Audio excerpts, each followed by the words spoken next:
And what happens is when we dissociate from our anger for whatever reason, whether we talk ourselves out of it, that's what most of us do, is we dissociate into our brain, our upstairs, if you will, our upstairs brain, and we dissociate from our body where our inner child lives. And our body's like, what the hell are you doing, Bronwyn? And my brain's like, no, no, no, it's okay. Like, I'm just going to let that, it's fine. I'll be okay.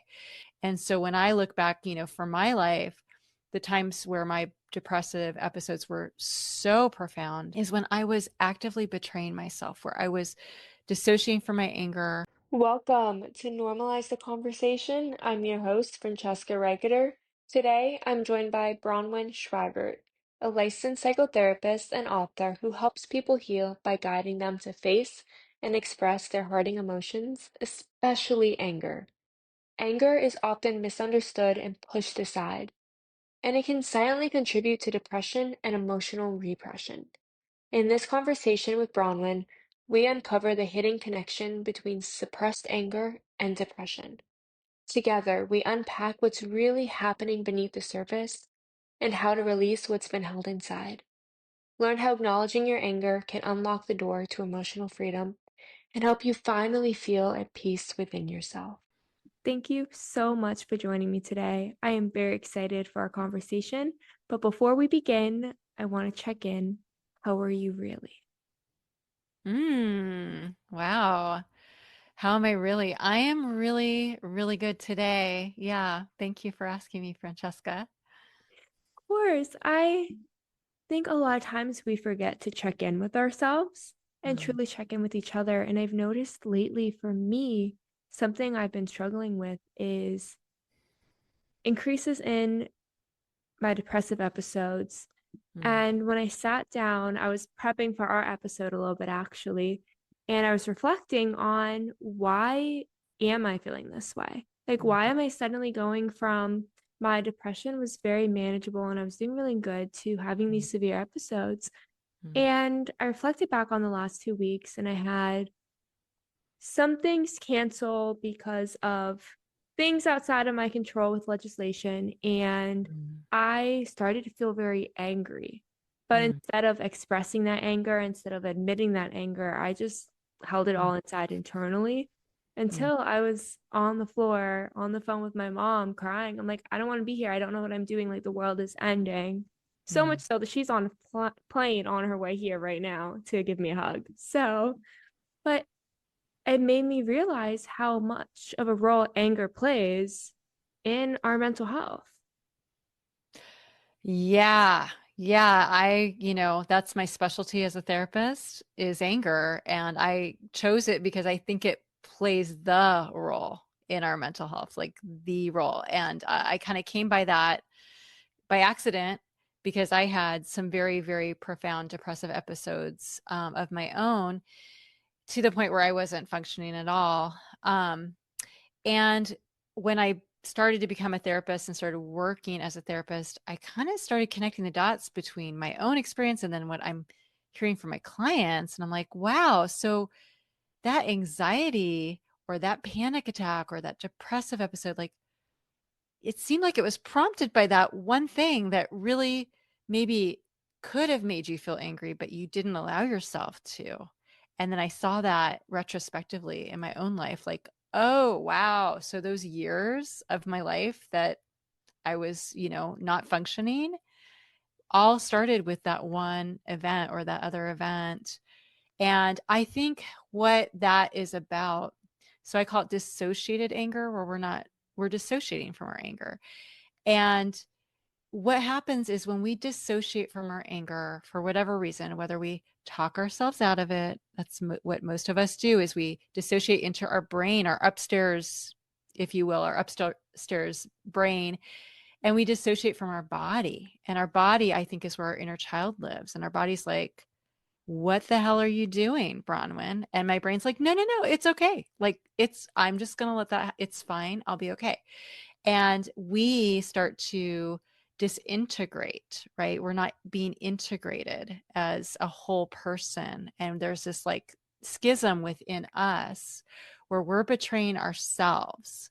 And so when I look back, for my life, the times where my depressive episodes were so profound is when I was actively betraying myself, where I was dissociating from my anger.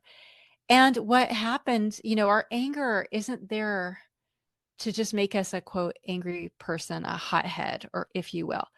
My anger, our anger, but in my case, my anger was there saying, be true to me. Do not betray me. So in this instance, that would mean having a voice with this supervisor who's asking you to do something that you're not ready to do, which I didn't have a voice with him. I think I related to him as like a father figure. And even though he wasn't technically that much older than me, I still wanted my daddy's approval. And so I still wanted his approval. And I was kind of enmeshed and I didn't see all that. And so I betrayed myself. So I did see the clients he wanted me to see that I wasn't ready for. And that hurt me. And it just sent me in this downward spiral of just self-betrayal. And that creates a lot of disharmony in ourselves. Thank you for sharing. It Mhm. really, self-betrayal, we do it every day, or we Mhm. often do it every day. I Mhm. know a lot of times, I can say for me and my friends, we do it when we go online on social media and we start following these accounts that we know make us feel bad about ourselves. And then we feel frustrated. Why aren't we there yet? Right. Mm. And then it turns into this anger of, I should be more. What is wrong Yikes. with me?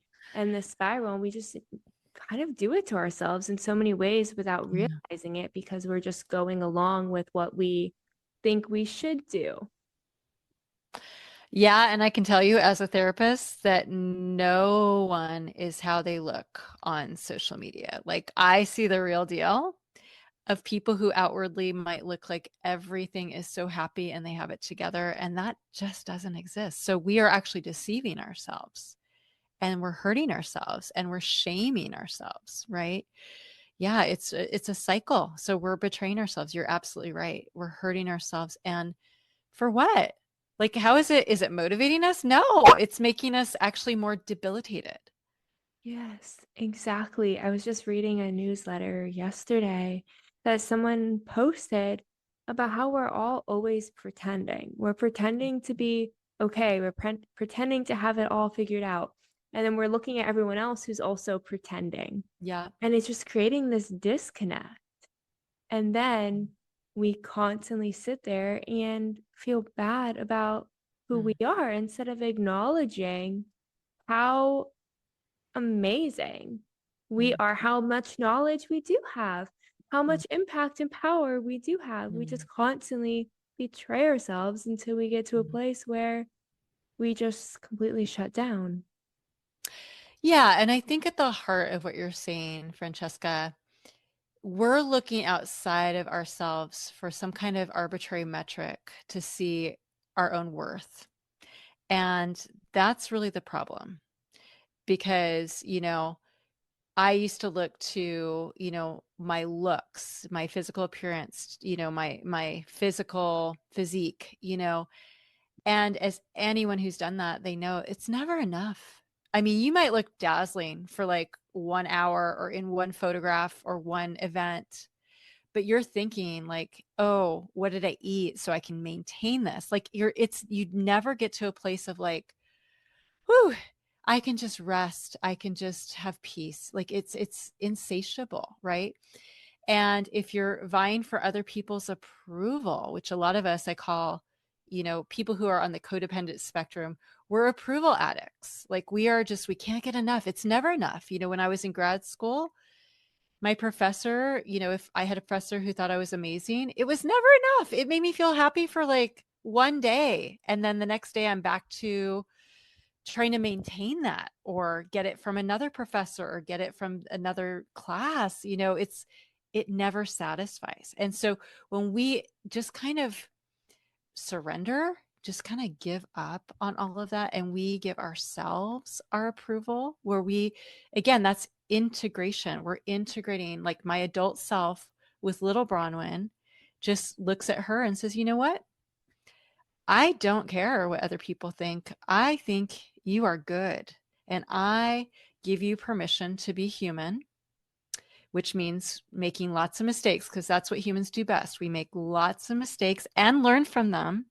And there's no shame in that. That is beautiful.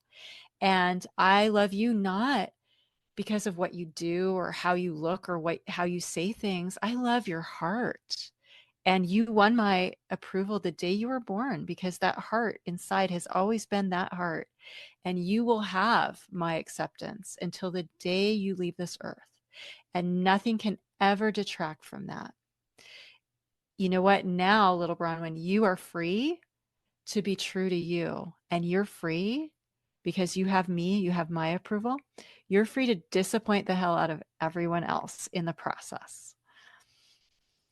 That is so powerful. It's something that I really struggle with is creating that space for the younger version of me. And Mm, my therapist, oh, she has so much patience with me. I really appreciate her. Because she tries to create that space for me. She's like, what would you say to younger you? Like, mm, pretend like she's sitting right there. What do you want to say to her? And I'm like so angry with her. I'm like, why did you fall apart? Why didn't you mm, like figure out how to keep it together? Why did you let us end up in a psych unit? Like, there's just so much mm, anger there and frustration. mm, And she's been trying to help me realize that I look for this approval and validation from every single person around me, but I refuse to give any of it to myself at mm, all. And anytime I look inward, I'm like, you're not good enough.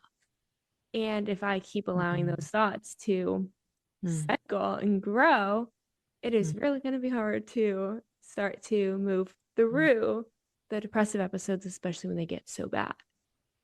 So, Francesca, can I just play therapist to you right now? Go for it. I love this. Okay. Okay.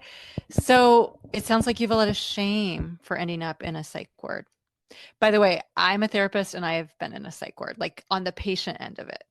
So I I understand what that's like and how much shame that can create. But it sounds like you have a lot of shame. So um, can I ask you just to close your eyes and to tell me where you feel that in your body, that shame, like you failed yourself?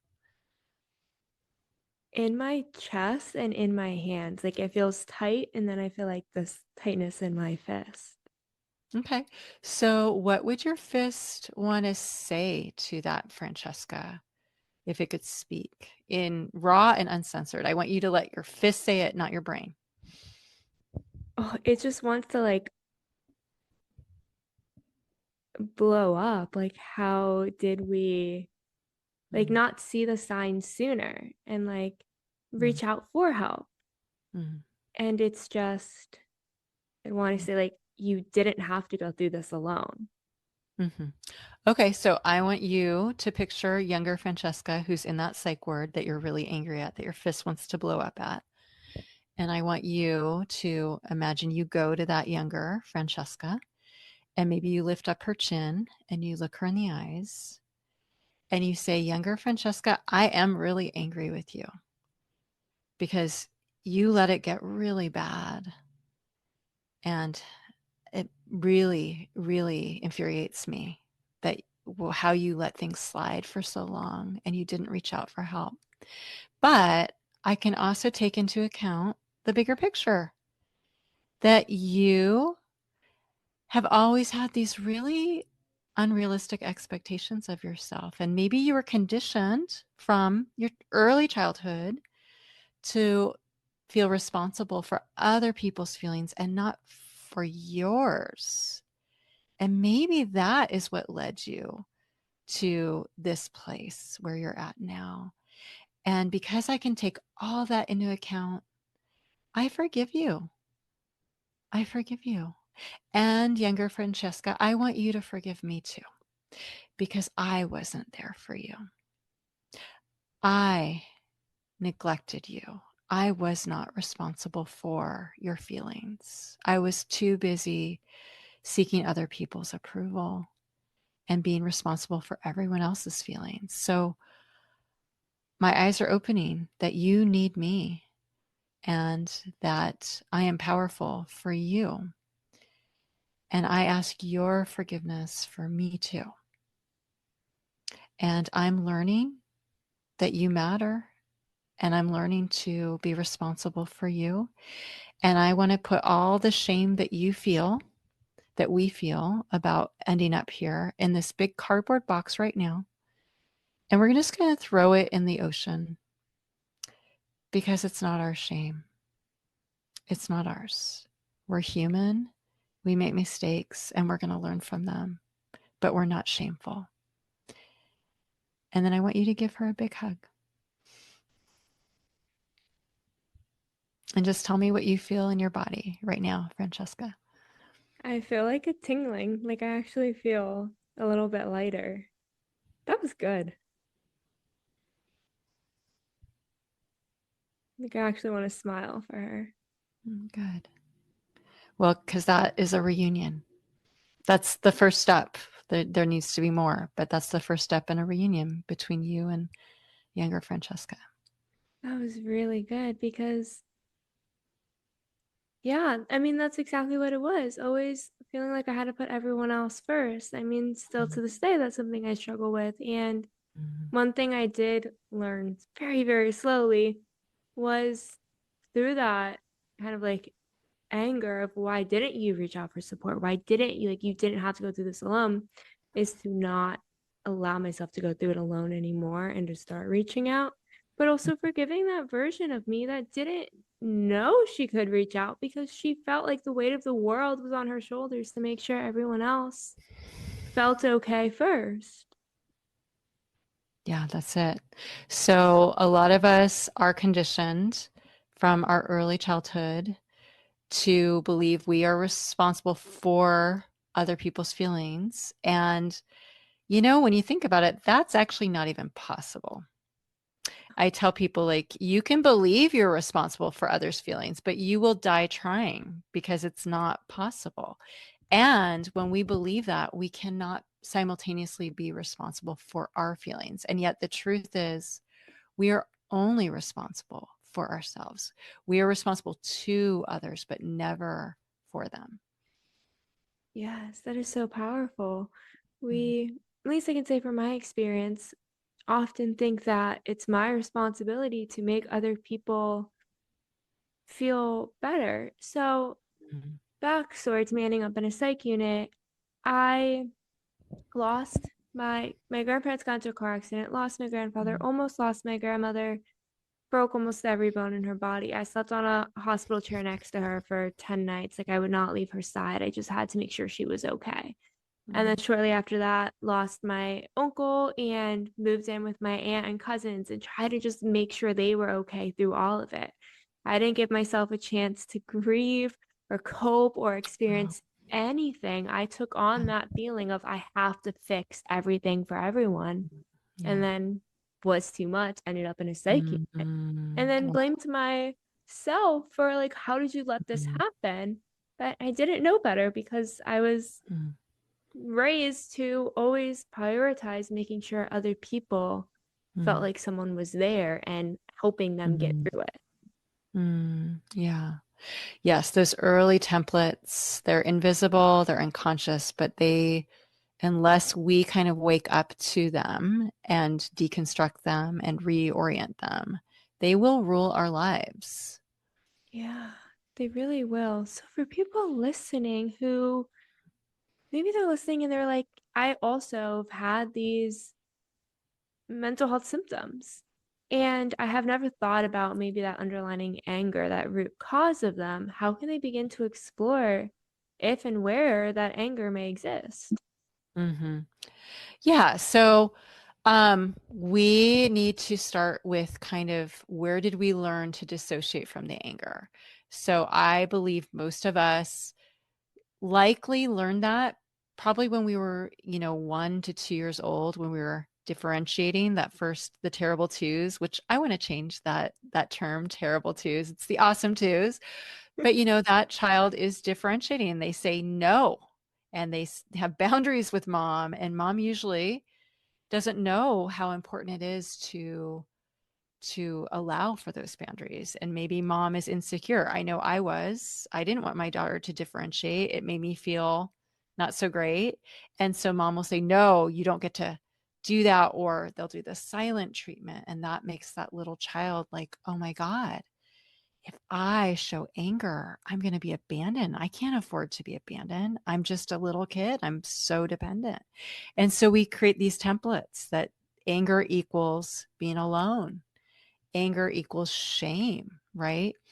And so we have to do that integration work where we go back and we let little Francesca know, you know what? You differentiate, little Francesca. That's good. And we're going to, you know what? You can't lose me. Maybe you can lose mom, maybe mom backs away when you differentiate, but I'm right here and you'll never lose me. I'm going to validate your differentiation, right? And so as we do that, we become more whole, and it heals our relationship with our anger to where we're able to say, you know what? I can just feel angry right here in my body. I don't have to say or do anything right now. I'm just going to feel it. I'm going to validate it. And then I'm going to work with my body, which wants to express it in some way, maybe through a boundary, maybe through assertiveness. Maybe it's something like, hey, Francesca, we said we'd meet at 2. It's 2:20. What's up? That's just me channeling out my anger in a healthy way. Do you feel like it's anger? No, because it doesn't sound angry, but that's me being responsible for this anger inside me. And now it's not haunting me. It's not stagnating inside my body, making me sick anymore.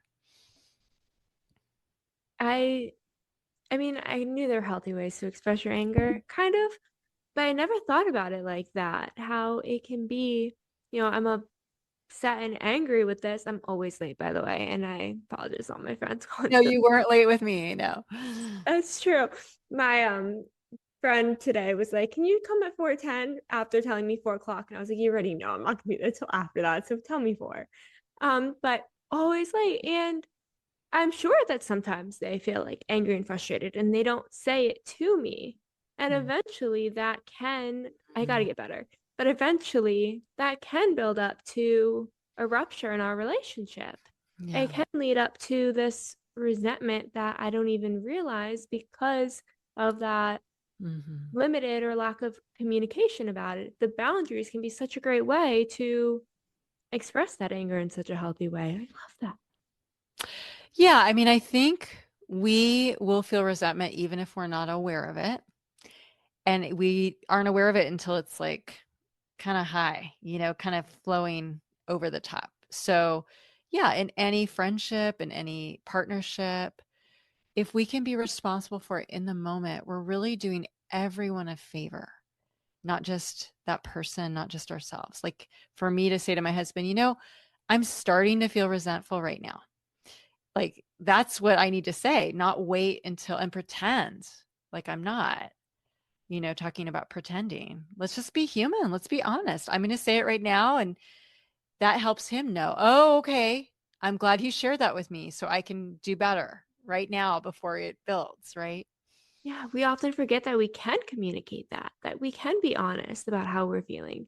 A lot of times, at least I know for me personally, it's like this idea that, well, it's my fault that I'm angry with this, so I need to just get over it and figure it out and let it go. And it only continues if nothing changes. So to Mm-hmm. be able to recognize it and talk about it is huge. A lot of times I forget that we can do that. Well, not everyone is a safe person to do that with, right? So that does require a safe person. And I think that's the litmus test if someone is a safe person, really. But in general, yeah. So I see anger as a light on the dashboard of our emotional car saying, hey, check under the hood. There's something that needs your attention, it needs resolution. And that's really the goal. And if we can see anger as that, as it's a warning for our sake, for everyone's sake, and the goal is to resolve things, it's not to explode, it's to deal with something before it gets worse.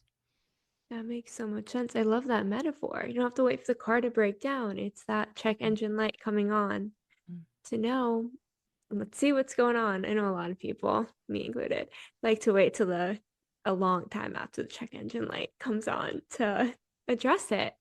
Mm-hmm. But maybe outside of the metaphor and with the metaphor, being able to just do that check-in, figure out what's going on, really explore it within ourselves, process it a bit, and then create that communication in a way that's healthy, but not waiting till we approach it with wanting to fight. Right. Or get depressed because that's anger turn inward. Or anxiety is anger turn inward. In fact, I would say, and I say this on my podcast, mania, psychosis, um, even, you know, OCD. And now there's a lot of research showing autoimmune disorders. There's like insomnia, headaches, migraines, digestive disorders, vertigo. There's so many things that are just manifestations of anger that is in our bodies stagnating and making us sick. So, yes, so we need to learn that we matter and we need to help our own inner child know that she matters. Her anger matters. And we're going to be responsible. We're going to attune to her. That is, again, so powerful. A Mm-hmm. lot of times, I'm definitely someone who turns inward. One of my friends recently was like, just yell it out. And I was like, I can't, I don't yell. I just turn it inwards and get mad at myself. And then, like, in my brain, yell at myself and criticize myself. And Mm-hmm. something that I live with is bipolar 2 disorder. So a lot of times I can go up for a bit and then I crash down so hard. And I mean, I was on the phone with my parents crying this week multiple times. I was like, but I don't know why. Like, I genuinely don't know why I'm feeling this way. And I bet if I took even more time. I mean, talked about it a minute ago. Last night, sitting there preparing for our episode, realizing like all these things are happening outside of my control. And I'm very, very angry about it. And I'm turning Mm-hmm. it in as if it's my fault. Meanwhile, I just can't control when other things are happening, other people's actions are Mm-hmm. then changing the way that we're able to approach mental health education, which is where I got. Mm-hmm. Yeah. So not having any agency for you is like really a trigger. I hear that. Yes, it is. And it's so, when I say it out loud and when I think about it, I'm like, oh, that's so, and I invalidate myself. I'm like, oh, that's so silly. Like, how can you get upset over things you don't have control of? Like when you're sitting in traffic or when a flight gets delayed, like you don't have control over it. So why are you getting upset? And that's like the messaging I'm telling myself. And it's making me even more like angry with myself for feeling that Mm-hmm. until Yeah. I get to that place of just feeling like I don't matter anymore. So tell me, Francesca, when I want you to imagine that you're in traffic right now and you have no control, and tell me what you feel in your body when you're sitting there and you have no agency. Oh, I want to scream because I'm already late. That's the thing. I'm already running late. Okay. And Okay. then traffic is amplifying it. I'm like, oh my goodness, I should have left earlier. What is wrong with me? Why didn't I map this out first to see what the traffic was going to look Yeah. I hear what your head's doing, but I want to hear about your body. Where do you feel that? You said you feel like in your throat you want to scream, or like? do you feel that in your chest, or do you feel it somewhere else? I'd say in my throat and in my chest. Okay. So I want you to close your eyes and I want you, this is fun. I want you to just focus on those sensations and I want you to let your mind float back to the earliest time you felt those same sensations, whatever comes to mind. Do you want me to say it out loud? Yeah, if you're comfortable to do that. Yeah.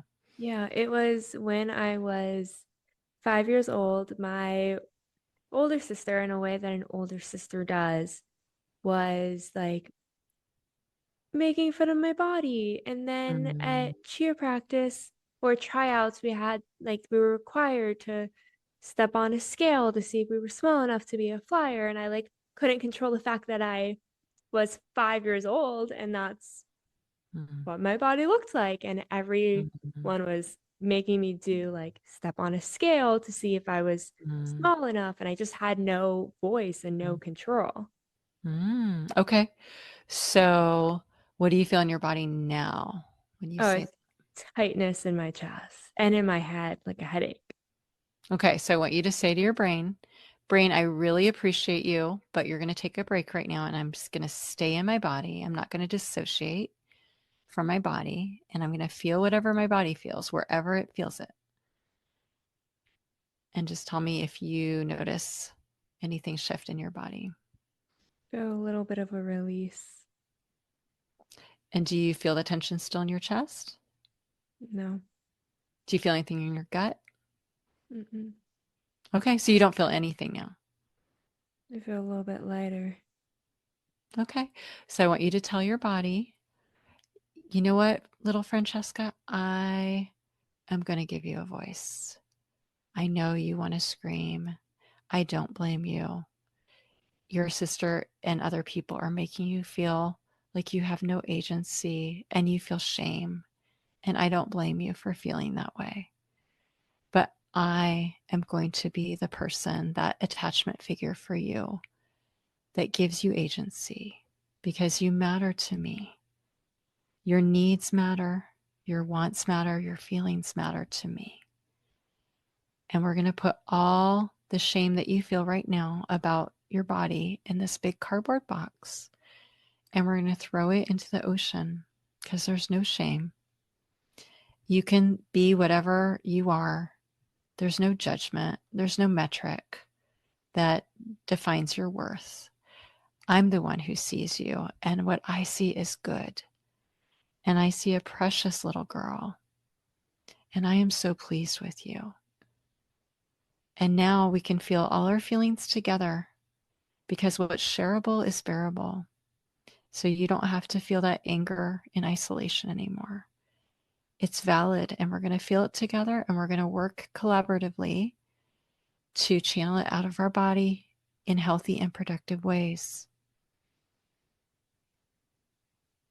Literally gonna cry. It feels so good to like release some of that tension in my body because I think, and I feel maybe it's really common for us to forget that we do feel it in our bodies, and there is that physical manifestation.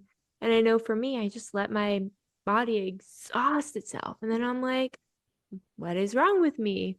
Why am I getting so tired and just Mm, running out of energy yeah. and crashing and not wanting to do anything? And a Mm, lot of times I just then associate, like, think this is normal to feel this way. Think it's normal for my chest to feel so tight that a lot of times it's hard to breathe, or I just have these really bad migraines until I'm physically mm, sick and thinking, like, this is just how it should be. Or like my jaw is clenched and my shoulders are mm, raised, and like I'm mm, just an intense person, is what I'll tell myself. And a lot of times I forget that mhm, these early experiences are still mhm, being held within my body. The body keeps score. mhm. Yeah, it sounds like that experience kind of fractured you from your body, Yeah, kind of made you dissociate from your body and live in your head. Hmm. yeah. And I'm sure that's common for a lot of us. Yeah, so I have a very different approach to anger, not management. We're not going to move away from anger. We're going to move towards it. We're going to know it's valid.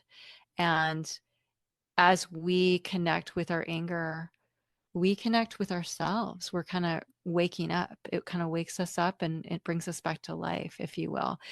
And that naturally does the managing because as we learn how to be responsible for it, it just kind of settles into itself where it doesn't cause us to explode or turn it inward on ourselves anymore. It's such a unique approach that I really do believe is so, I mean, just from these exercises you had me do. Thank you for having me do it because it really does show it. And I feel it a bit too. So that's amazing. The Yeah. impact of being able to address that kind of core wound that really did change it. And a lot of times it really can go back to anger. You've been absolutely amazing today. Thank you so much. You're welcome. And that is why I have my podcast. I want to get this out to more therapists. I do trainings. I've done a couple continuing education trainings for therapists, but I want to get it out to more. There was a lot of time where I didn't know what I was doing as a therapist, and a lot of us don't.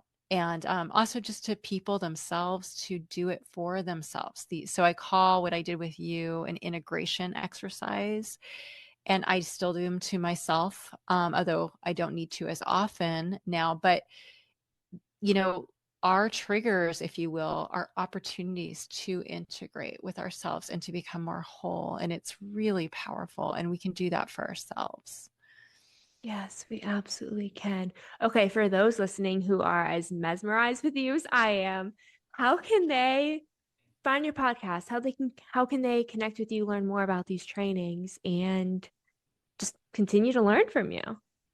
Yeah. So my podcast is called Angry at the Right Things. And I do have a YouTube channel too. It's just my name, Bronwyn Schweigerdt. Um, yeah, the trainings, they are for therapists, but there's one on, it's called Light Up the Couch podcast, on anger, where I do a training for other therapists. And the other one I think is with AATBS. So it's on anger. Yeah, there's really nothing out there on anger. It's phenomenal for therapists. There's almost nothing out to train us about anger. So it's a huge niche, both within the therapeutic community and just the broader society. Thank you so much for listening to Normalize the Conversation. Don't forget to subscribe, rate, and review.